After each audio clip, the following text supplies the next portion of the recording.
Hello, welcome to Croft House. I'm going to show you how to make some continuous piping. Now this is just a remnant that's left over from the loose cover I made for an armchair. But if you're buying a piece of fabric to make continuous piping, I would always buy 1/2 metre.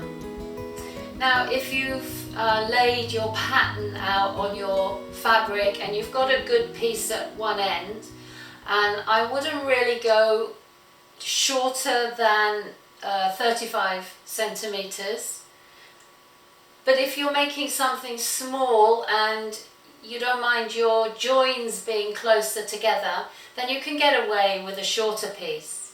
However, if you're doing a large project, an upholstery project, then I would always try to allow 1/2 metre because your joins are further apart and it just looks tidier. So I always start on the back, and this is one that I've used already, which is why it's cut on the diagonal. Okay, so we always cut on the diagonal. If you imagine that this is the piece of the 1/2 metre. And I always use this very old ruler, kind of sentimental now, and it's 3 centimetres wide and I add 1 centimetre.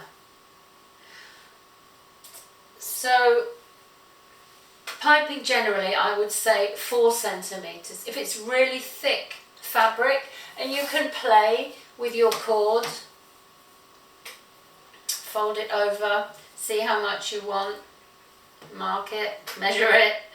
Okay, so the first thing you do, we cut it on the cross, and the reason for that is we can bend it around the corners rather than it just going straight. I mean, if you're just doing a straight line, you wouldn't have to necessarily do it on the bias, but it does give it a bit more stretch.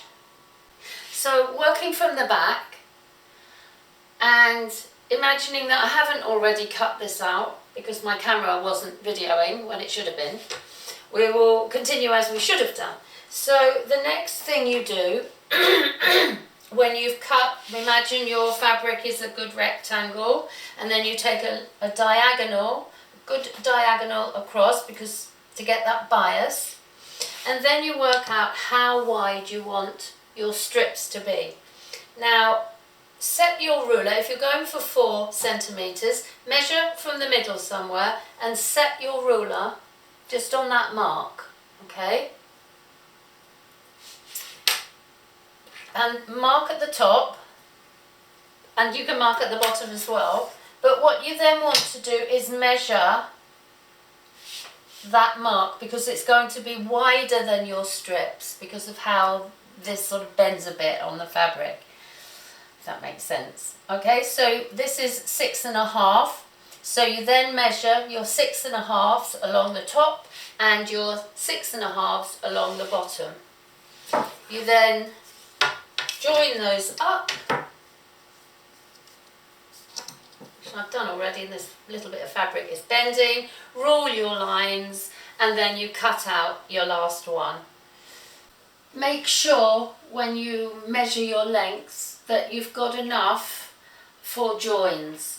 When you say you're making a cushion and you come to the end and the two meet, you're going to need to cross the piping to join it. So always allow plenty. You can add another strip, another 2 strips. If you've got plenty of fabric, just make sure you've got enough. Okay. Okay, so the next thing we do is join the ends together.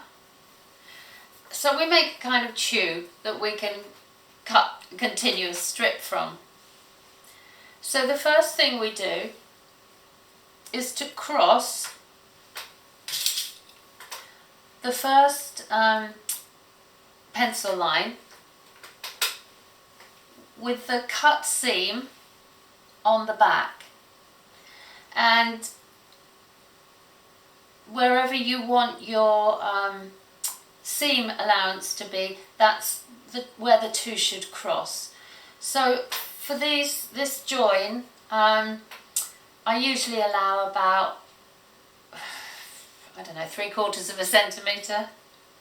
It doesn't need to be too much, but it depends on how much your fabric will fray. So once you're happy that you've got that where you want it, you can then come along and start to pin that together. And you need to mark, you don't have to do it that way, you can mark up do it this way if you like. It's probably easier when you're sewing it for your machine.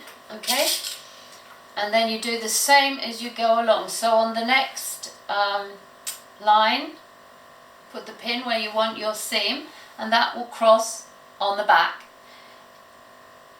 It's exact for me, but sometimes it isn't. It doesn't matter too much if it's a little bit off, because you can kind of cut into it, but it's better to have it as close as possible, especially if it's your first time. Okay, so let's just continue along those lines until you get to the end, and then you will have the cut piece on your front matching the mark on the back. Okay, that runs up along the back. Okay, and then you have a tube of fabric which we will now sew that machine. You will have thread to match your fabric. I'm using black just so that you can see what I'm doing, and this is just a sample to show you.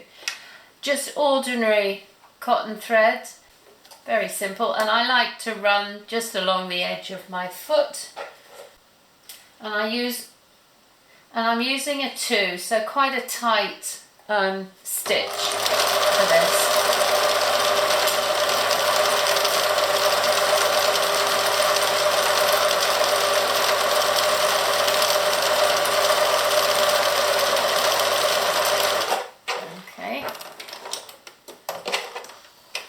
I've said cotton thread, but really I mean multi-purpose thread. It doesn't have to be cotton, depends what you're sewing. Okay, so now we just have one continuous tube, and we're going to start cutting.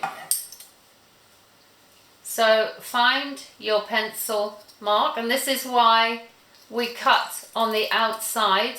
Or rather, this is why we mark on the outside, so that you can see where you're going. And when you come to a seam, you can just cut over it onto your next pencil line.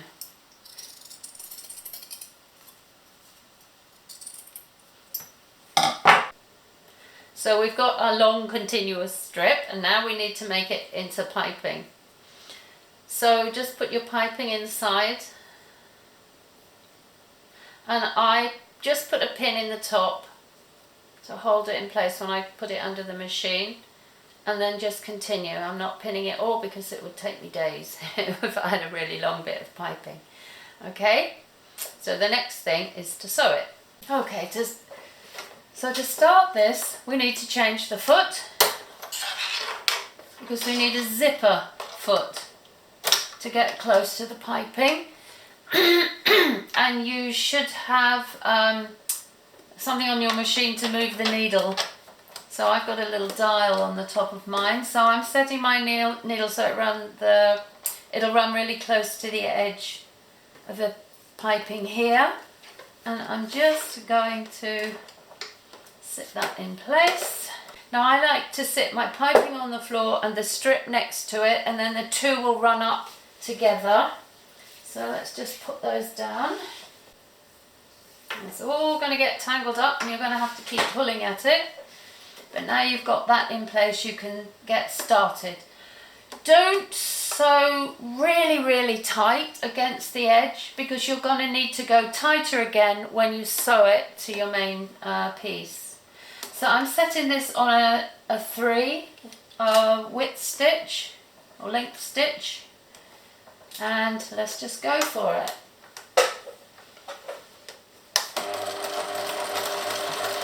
Just keep an eye on your strip that the edges run level.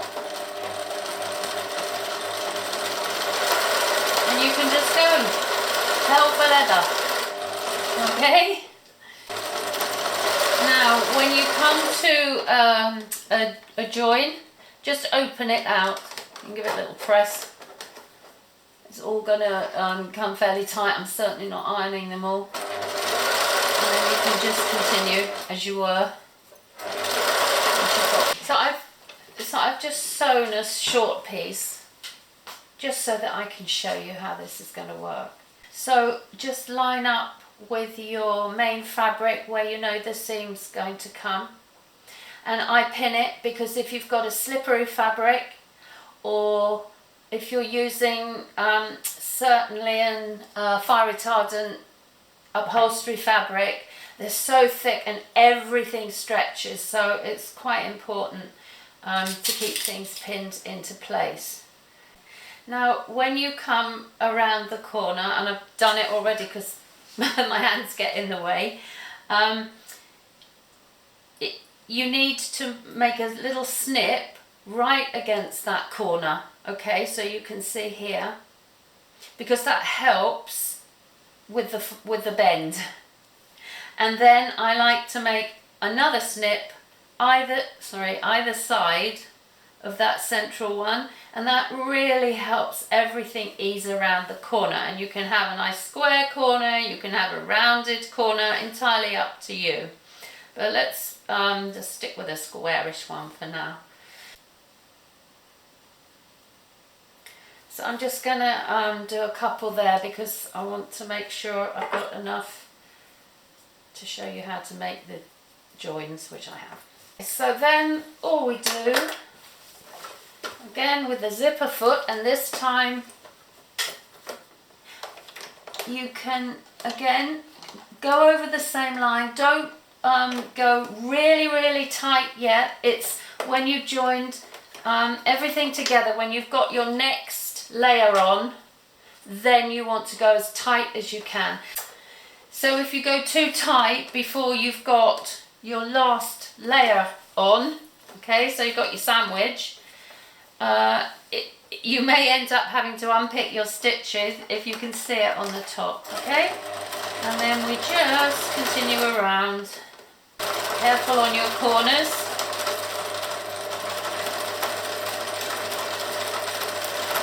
So we've got a nice cushion cover, we've stitched the piping on all the way round, and we've come round to where we started. Now when we get to the join, we need to cross them over. Okay, so you'll have a long piece and you make a cross. Okay, so there's probably just over an inch there. And then what we have to do is join them so they're sort of sitting at right angles to each other. Okay, so you've got the top of one, the side of another, and the same on the other side. So take it back on both sides, because you're going to need to machine that cross together, and you don't want any puckering in the middle. Okay, so then what we do is make the cross, keep the piping and everything else out of the way, and just and give them a pin in place. If you're really confident at sewing, you can hold it, then you don't need to do it. But if it's your first time, sometimes it's easier just to hold things in place. So I'll just do that just to show you. Okay, and then we machine a straight line across the two, and then you just sew across that diagonal from one corner to the other.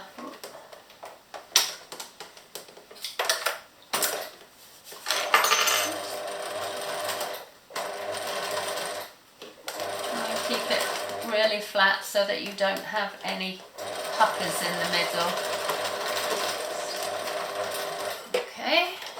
and actually do that on a slightly tighter stitch length, so on a number 2.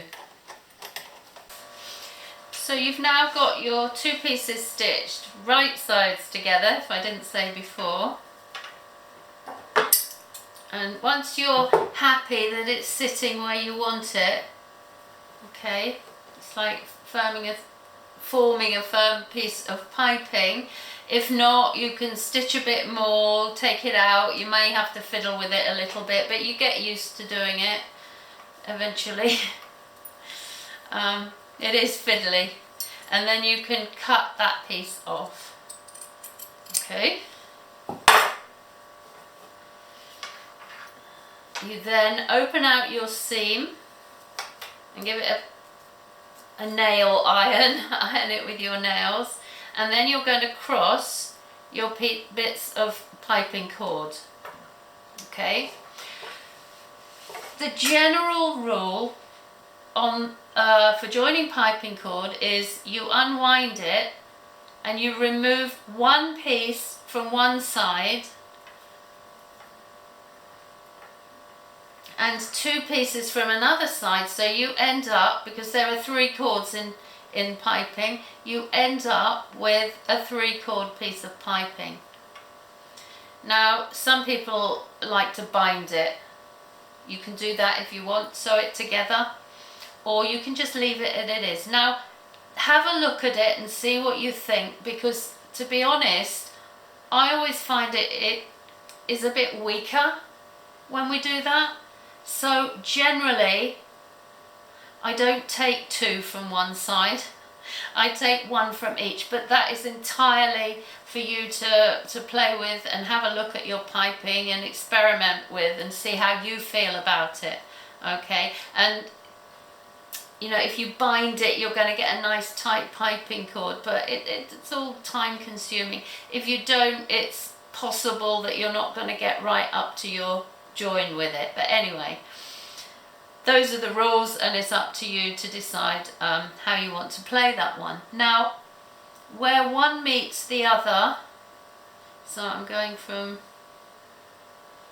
this side, and I'm going to cut that bit off where it meets. Okay, bits of cotton and all sorts in here. Okay, then I can pull these 2 down and trim those up too. Okay, so they're a bit long, so I'm going to cut them off.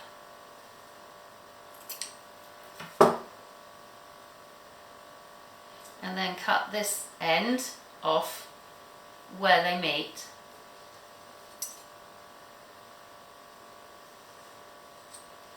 Okay, so we've now got 2 or 3 strands in our piping. Okay, and you can see here how that's coming together. It'll look a lot neater without the black on white, but when you've got your proper colour thread, matching thread, it will certainly look a lot tidier. Okay, so when you're happy that that's sitting nice and level and it all looks even, you can, and you've got that piping as far back as possible,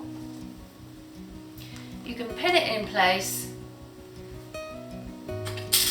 and then machine it. Okay, and then you've got all stitched on and ready for your next layer to come in and finish whatever it is you're making. I hope you found this useful. I can use it with some of my other videos where you need to attach continuous piping. If you've liked this video and would like to see more on soft furnishings and reupholstery, please like, subscribe and hit the bell. And thank you for watching, and I'll see you in the next video.